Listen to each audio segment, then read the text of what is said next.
Welcome to the latest episode of Branding the Experience, where we discuss ways where we can create environments where employees actually want to come to work and customers want to keep coming back. Hi, I'm Ken Bader, your host for Branding the Experience. I'm also the founder of Bader Training and Consulting and the author of the book, The Formula for Business Success Equals B plus C plus S, a discussion on brand, culture, and strategy alignment. And our subject today is happy employees equal happy members, clients, customers, or passengers. Not surprisingly, there's yet another bad airline story. I'm looking at it here, and for Pete's sake, CNN, New York Post, CBS News, all of it on American Airlines. Basically, I guess they're saying they hit a mom with a stroller. So, I don't know all the details, but those of you who have listened to my recent podcast and also a recent episode of Branding the Experience know that I talked about the incident in United and even mentioned that I fly quite a bit, maybe not as much as some other business travelers, but I literally have 3 flights all scheduled within the next 3 months.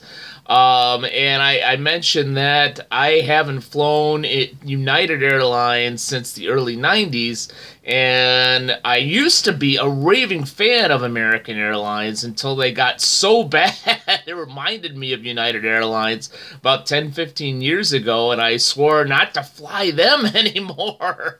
As I've talked to some of my colleagues about this, I'm not surprised as to what's happened at United and American recently.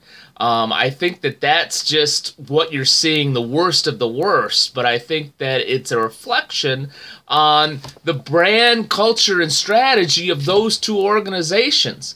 In fact, I had a conversation with a colleague this morning, and he's a chiropractor, and I have a bad back, so that's an issue for airlines and for me to see chiropractors. But he mentioned that he sees a lot of flight attendants, and he really feels that these people are spent. And I want to talk about that a little bit, and I'm going to come back to it. And I argued with him that I don't necessarily believe it's an industry problem. I believe it's an organization problem. To say something positive about airlines, there are 3 airline brands that I fly pretty much exclusively and have had very, very positive experiences consistently. Number 1 is Delta, number 2 is Southwest, and number 3 is JetBlue. Now, there were a couple of minor issues with each of those airlines over my travels over the last 10 years, but I could tell you that they were few and far between, and when I did have a problem, I was treated with respect and was treated beyond what I thought I should be treated or compensated. To use Delta as an example, a number of years ago, I purchased a Delta comfort seat because, as I mentioned, I have a bad back and it gives me a little bit more room, and particularly I get on the plane earlier with a Delta comfort ticket, and I'm able to put all my stuff up in the overhead and get comfortable and get my back to sitting down without having to stand in a long line, which does bother me quite a bit in my lower back. And in this particular case, Delta Comfort usually comes with, if I remember it correctly, an automatic Zone 1 boarding position. And in this particular instance, the person who was announcing the boarding had let the first class folks and other folks go, and Zone 1 was to follow, and she said, and Zone 2, and me and my Chicago ways said, hey, yo, what about Zone 1? And of course, all the Zone 2 passengers had already rushed up to the front, and she tried to correct herself, said, yeah, Zone 1 and Zone 2. So, needless to say, despite getting a ticket to board a little bit earlier, I wound up standing in a damn line anyway. But what I did is I called Delta on it. I actually sent them an email and explained what had happened, and that I was upset that I didn't get part of what I paid for, which was to get on early. I certainly didn't expect a refund. I certainly didn't expect a ton in return because I still got the seat, I still got the free drink, and all that other fun stuff. But, I did expect some type of response.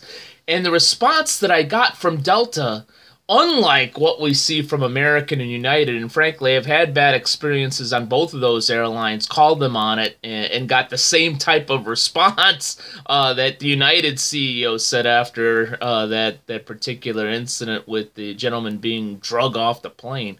But what Delta did was a perfect example of brand culture and strategy alignment, in that they got back to me within 24 hours, which I thought was awesome. And they said, you know what? You're absolutely right. That wasn't the experience that you should have had with Delta Comfort. So they refunded me the upgrade fee that I paid to go from Coach to Delta Comfort, and they gave me 500 points. I was just expecting an apology and maybe 100 points or something would be nice. I certainly didn't expect a refund on my Delta Comfort purchase, but they gave that to me. And I think I paid like $59 or something. So it wasn't that big of a deal to me in terms of dollars, but I certainly appreciated the gesture. Most importantly, to Delta, $60. It wasn't worth them having a disgruntled flyer, a disgruntled customer over $60. Let's give them the $60 back and a little bit extra, so we'll make them a happy flyer. And I've been a raving fan of Delta ever since. And I think that goes back to the main subject of this particular episode, which is happy employees equal happy customers, happy members, happy flyers, happy passengers, happy clients.